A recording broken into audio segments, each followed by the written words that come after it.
A 73% increase in global meat consumption is expected by 2050. This will happen as the global population increases and people in developing nations move towards more Western diets.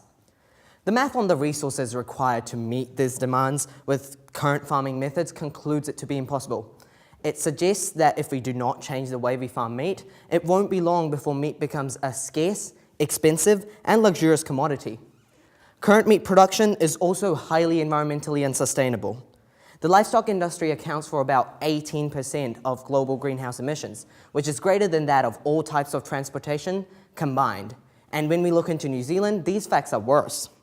Add to that the adverse effects of nitrogen runoff to local aquatic ecosystems, and we can just clearly see how dirty current farming methods are. These facts suggest that change is inevitable, and I believe that it is time to yet again turn to science for a solution.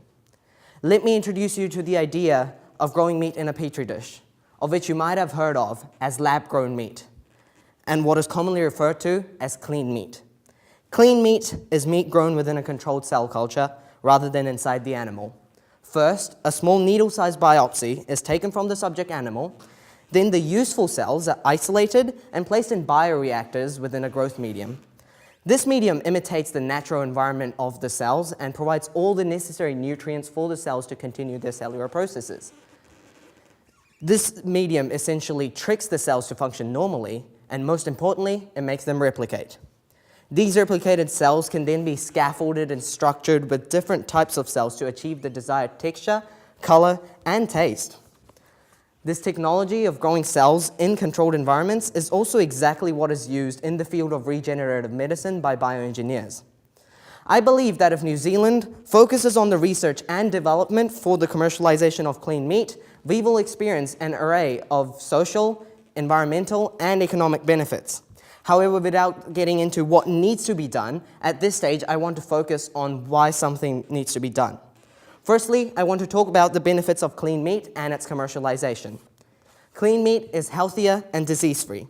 As the meat is grown in sterile and highly controlled environments, the chances of it containing harmful bacteria such as Salmonella or E. coli are next to none. It requires no antibiotics or hormones either. While production, healthy fatty acids can be added to the meat to make a healthier product. It is better for the environment as well. A life cycle analysis done by a research team at Oxford concluded that the production of clean meat could emit between 78 to 96% less greenhouse gases and use between 82 to 96% less water depending on the product compared. It will also be more ethical, not only because it won't involve any slaughter, but also because it will nearly end animal abuse done in order to maximize production. On that point, clean meat should not be mistaken as a vegan or vegetarian alternative to conventional meat. Clean meat is an alternative to traditional meat that is more sustainable. It is also very different to plant-based fake meats, as clean meat is supposed to be the real deal, just obtained in a different manner.